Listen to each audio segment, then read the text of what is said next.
Hi guys, I hope it's been a good week. I know it's only Tuesday, but I hope Monday was good and the rest of the week ends up amazing as well.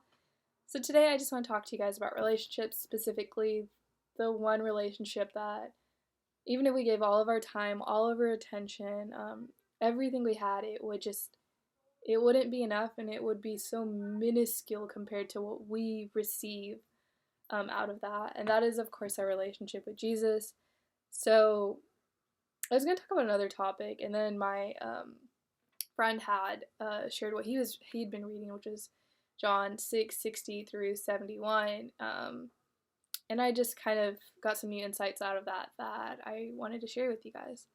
So there's a lot that happens in John 6. I mean, Jesus feeds the 5,000. He walks on water, um, and he just imparts a lot of wisdom. So this part is kind of towards the end, and this is right after he's finished just teaching his disciples a couple of things, and his disciples literally go, "Oh, this is a hard teaching. Who can accept it?" And he goes on to respond, and I wanted to specifically focus on verses 63 to 64, and he says, "The Spirit gives life, the flesh counts for nothing. The words I have spoken to you, they are full of the Spirit and life, yet there are some of you who do not believe." For Jesus had known from the beginning which of them did not believe and who would betray him. And I just kind of thought that was crazy. Like, Jesus knew from the very start, and yet he called out these men specifically. He walked with them, he taught them, he mentored them, he guided them, he invested in them, he loved them. He gave them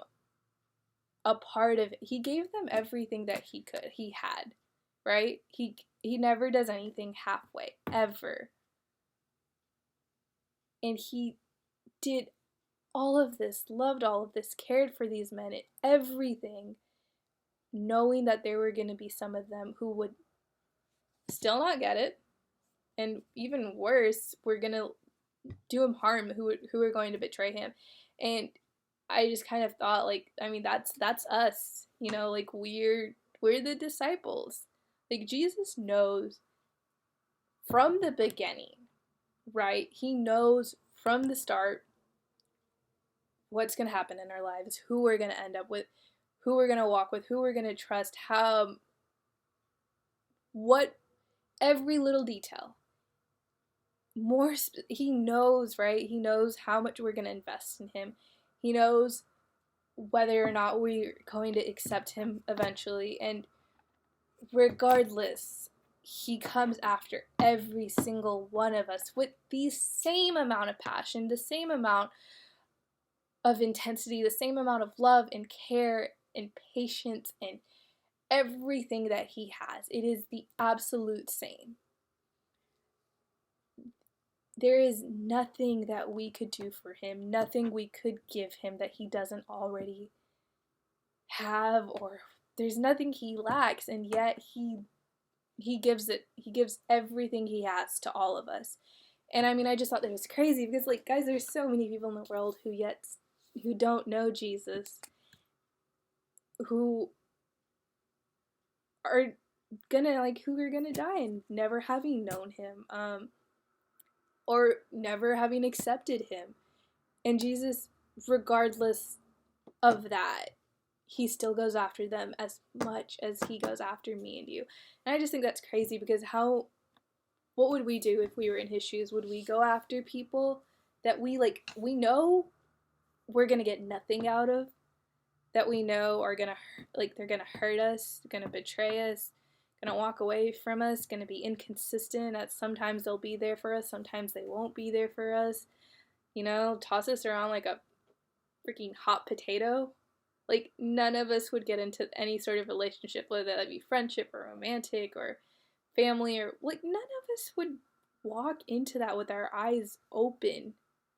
And yet that's exactly what he does, And I just really thought that was beautiful. And I just hope that brings you comfort, through whatever you're going through or whatever you're anxious about or worried about, that he Like, he loves you so much. Like, he is literally just waiting there with his hand outstretched. And there is absolutely nothing you could do that he hasn't already seen that is going to turn him away from you, that is going to make him look at you any different. You know, like nothing is going to come to a surprise to him. And yet he's going to choose you every single time. I don't know. I just really thought that was beautiful. And yeah, I hope that whatever you're going through, that would just bring you some comfort and you would just know that he's there. I mean, Joshua 1:9, have I not commanded you? Be strong and courageous. Do not be frightened, do not be dismayed, for the Lord your God is with you wherever you go. Then there is, oh, I'm going to say this wrong, Zephaniah 3:17. The Lord your God is in your midst, a mighty one who will save. He will rejoice over you with gladness. He will quiet you by his love. He will exalt over you with Lord singing, loud singing. And then yeah, he's there. He's just waiting for you. He loves you a lot. Um, and yeah, all we gotta do is reach out, hold his hand, and it'll be okay.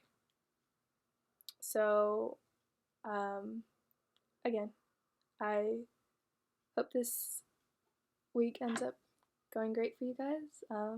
Lots of love, but not nearly as much love as what Jesus has for you. All right, bye guys.